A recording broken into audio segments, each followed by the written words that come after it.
Baiklah. A'udzubillahi minasyaitonirrajim. Bismillahirrahmanirrahim. Assalamualaikum warahmatullahi wabarakatuh.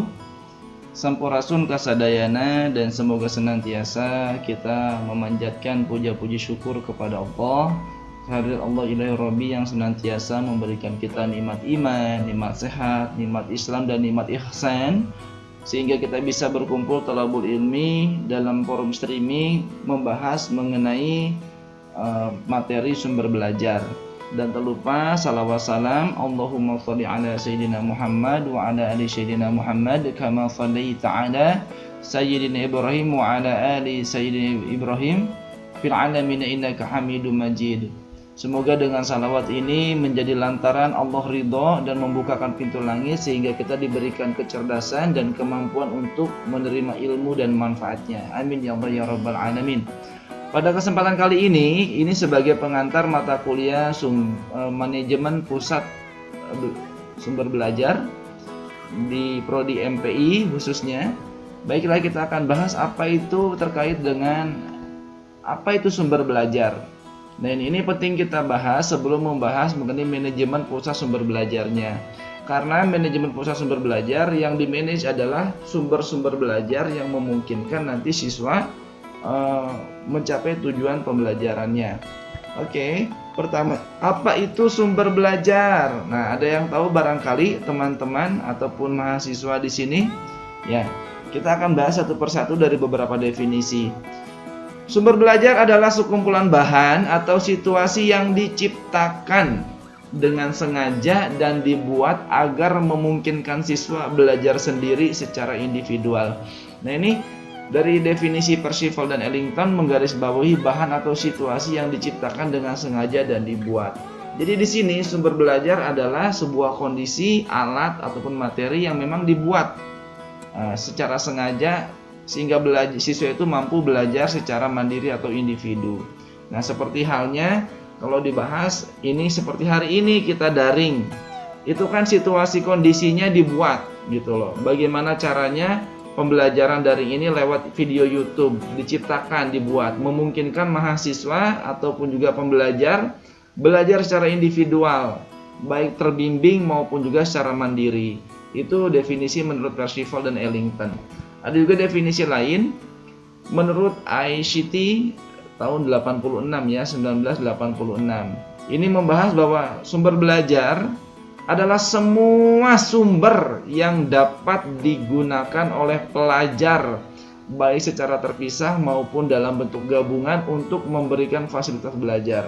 Jadi kalau menurut ICT ini semua sumber yang dapat digunakan baik terpisah maupun gabungan, baik itu satu persatu maupun gabungan. Maka nanti kita bahas tentang bebas belajar mengenai aneka sumber belajar ya. Nah, di sini ada yang perlu digarisbawahi, itu yang satu mengatakan bahan atau situasi, yang satu lagi di bawahnya ICT menyatakan semua sumber yang dapat digunakan. Maka kita harus bisa menggabungkan dua definisi ini aja dulu yang pokok, bahwa sumber belajar adalah bahan, jadi bisa berupa benda, bisa berupa materi, juga bisa berupa kondisi yang diciptakan oleh manusia. Nah, di sini ada yang disengaja gitu. Kalau berdasarkan ICT, semua sumber yang dapat digunakan. Artinya tidak membatasi apakah itu sengaja dibuat ataupun juga apa adanya alamiah. Maka mari. Jadi sumber belajar itu adalah, apa itu sumber belajar? Nah, sumber belajar adalah segala sesuatu yang digunakan untuk memfasilitasi belajar. Segala sesuatu yang digunakan untuk memfasilitasi belajar. Apa saja sih yang dimaksud sesuatu yang bisa digunakan? Nah, di sini yang digunakan adalah bisa berupa pesan, message atau pesan. Jadi ini sumber belajar ini berupa pesan. Sebagaimana kalau kita belajar lewat buku. Buku ini adalah pesan yang disampaikan dari yang membuat buku kepada siswa. Atau juga sebagai medianya dari guru kepada siswa lewat buku supaya tujuan pembelajaran ini tercapai. Ada juga manusia. Manusia juga bisa digunakan untuk menyampaikan atau sebagai sumber belajar. Sebagaimana kalau kita tahu di majelis ta'lim atau dalam dunia pesantren, guru atau kiai sebagai sumber belajar, ada material atau bahan. Material atau bahan sebagaimana kalau kita tahu, kalau belajar di laboratorium ada bahan-bahan praktikum, itu juga sumber belajar. Ada peralatan praktikumnya, mungkin seperti kita belajar misalkan tentang ilmu komputer, maka peralatan atau komputer itu sendiri menjadi sumber belajar. Ada juga teknik, cara atau strategi. Tekniknya ini dipelajari. Ada setting, baik tempat maupun kondisi dan waktunya. Sehingga ini merupakan satu kesatuan. Nah, disinilah fungsi sumber belajar, di mana memfasilitasi orang atau siswa untuk mencapai tujuan pembelajaran sehingga terjadi peningkatan mutu pendidikan. Seperti itu. Nah, adapun di sini kalau kita lihat, kita pindahkan dulu layarnya. Oke. Ya, sip. Dan dari 6 yang bisa dijadikan sumber belajar ini, semuanya dapat difungsikan secara sendiri-sendiri maupun secara kombinasi untuk memfasilitasi terjadinya tindak belajar dan tercapainya tujuan pembelajaran, gitu ya. Jadi kalau pengen semangat belajarnya, ini harus ada sumber belajarnya, seperti halnya kondisi saat ini gitu loh. Kondisi saat ini memungkinkan siswa belajar secara daring. Kalau barangkali luring tidak dimungkinkan karena kondisi Covid. Nah, harus ada pesannya. Pesan yang disampaikan itu jadi sumber belajar. Inti daripada sumber belajar adalah bagaimana tersampaikannya pesan dari pendidik kepada peserta didiknya, baik secara langsung maupun secara tidak langsung, baik secara berkelompok maupun mandiri. Ada juga manusianya, ada material bahannya, peralatan, teknik, dan setting. Jadi semuanya adalah sumber belajar, di mana segala sesuatu yang digunakan untuk memfasilitasi belajar gitu loh, sehingga manusia mencapai tujuan pembelajarannya. Nanti kita bahas lebih dalam. Next ya. Nah, selanjutnya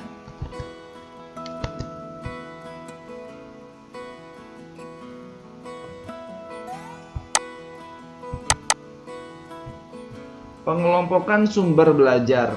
Nah, ada pengelompokan. Kalau dikategorisasikan ada kelompok pengelompokan, ada pembagiannya. Ada jenis-jenis sumber belajar, minimal ada 2. Ada 2 kategori sumber belajar.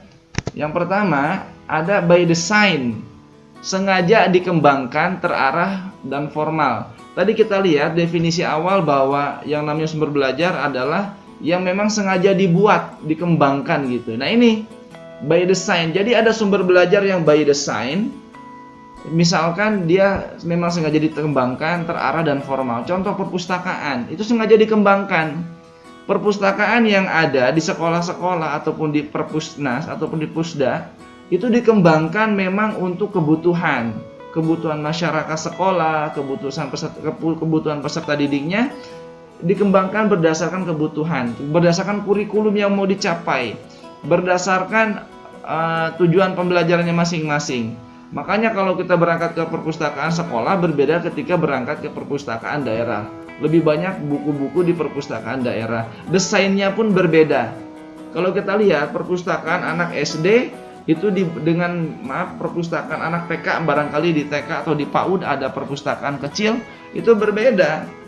Di SD mungkin lebih banyak bukunya dan lebih banyak bacaannya. Di TK itu lebih banyak buku-buku yang mengandung gambar-gambar grafis yang mendukung motorik anak dan juga perkembangan psikologis. Nah, kalau udah masuk SD itu udah berbeda. Begitu juga kalau masuk ke SMA, karena mata pelajarannya lebih banyak, tujuan pendidikannya juga lebih kompleks, sehingga buku-buku atau juga di perpustakaannya itu lebih banyak. Ada juga museum. Ya, kalau kita datang ke museum bisa dijadikan sumber belajar.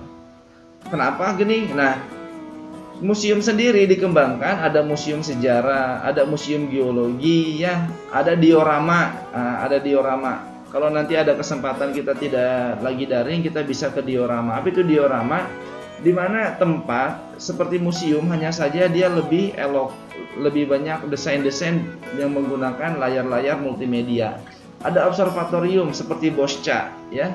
Observatorium Bosca ini memang sengaja dikembangkan untuk penelitian. Jadi orang belajar mengenai antariksa di observatorium karena membutuhkan alat untuk melihat perbintangan. Ada taman bunga misalkan. Nah, taman bunga itu dikembangkan supaya anak belajar berbagai macam jenis botanikal gitu loh. Berbagai macam jenis tanaman-tanaman yang ada di dunia. Seperti halnya kalau kita jalan-jalan mungkin terkesan tempat rekreasi, tapi bisa jadi sumber belajar. Seperti di Taman Bunga Nusantara di Cianjur atau mungkin Taman Bunga di Dago. Kalau kita datang tujuannya buat belajar, maka sudah didesain di sana bagaimana orang bisa belajar. Dituliskan nama-nama bunganya, asal daerah bunganya, jenis bunganya, terus juga ordonya dan lain sebagainya, didesain supaya orang bisa belajar tentang botanikal atau ilmu tentang tanaman bunga dan jenis-jenis tanaman lainnya. Dan ada juga yang kedua, yaitu sumber belajar yang by utilization atau dapat ditemukan alamiah dan apa adanya dan tidak direkayasa. Contoh, misalkan kita ini kalau anak-anak pecinta alam ya, anak-anak pecinta alam ini kan juga sebenarnya dalam proses pembelajaran. Dia mau belajar tentang survive di alam, maka diajaklah ke hutan. Dan hutannya itu memang apa adanya, belantara. Nah, ini bisa dijadikan sumber belajar bagaimana mereka mempertahankan hidup di hutan yang berbeda dengan ketika kondisi di rumah. Ada sawah misalkan. Kita punya anak nih, anak-anak SD, SMP mau belajar tentang pertanian. Nah, ada juga lahan pertanian ya. Lalu kemudian anak-anak ini dibawa ke sawah. Bukan sawah yang memang diciptakan sama gurunya, memang sawah milik warga yang setiap hari berkebun bercocok tanam di sawah dan apa adanya. Anak-anak dibawa ke sana untuk kemudian anak-anak ngapain? Anak-anak ini diberikan tugas lah mengamati bagaimana kehidupan di sawah, cara bercocok tanam, bagaimana petani menanam ya, termasuk menyemai padi barangkali kalau memang musim panen, bagaimana cara ngagebot kalau orang sudah bilang ya, menumbuk padi seperti itu, apa adanya, tidak ada rekayasa. Ada juga lahan pertanian, peternakan gitu. Nah, seperti halnya kalau kita mau belajar wirausaha tentang peternakan, tentang barangkali barang-barang keramik di Pleret, di Purwakarta, dan juga kondisi atmosfer itu apa adanya. Karena ini lebih cenderung apa adanya, alamiah, tidak direkayasa, berbeda dengan yang di by design seperti perpustakaan, museum, diorama, observatorium gitu ya, itu memang didesain supaya orang belajar sesuai kurikulumnya. Kalau by utilization ini terkadang dia tidak menciptakan kondisi, bahkan tidak ada kurikulumnya, tapi begitu kita datang, kurikulum kita yang menyesuaikan kondisi lapangan seperti itu. Dan kita membutuhkan kondisi lapangan justru untuk mendukung kurikulum yang kita buat seperti itu.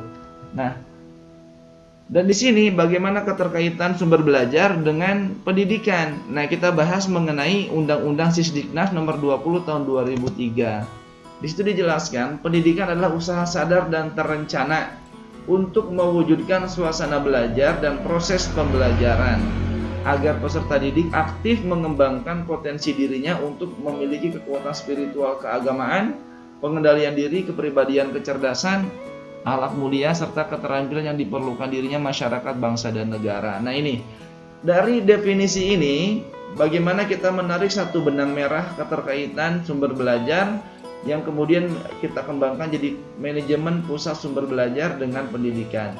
Di sini ada usaha sadar dan terencana. Di sini ada kata terencana, artinya ada perencanaan. Perencanaan ini ada planningnya, ada forecastnya, juga ada pengambilan keputusan. Jadi kalau mau membuat sumber belajar harus ada rencana dalam hal ini, khususnya untuk di bidang pendidikan formal.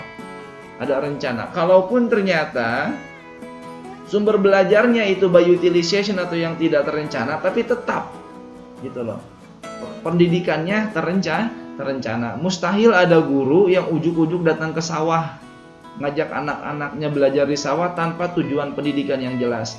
Maka pendidikannya terencana. Sumber belajarnya, nah bagaimana keterkaitan sumber belajar utilization dengan perencanaannya, Pak? Nah, disinilah letaknya.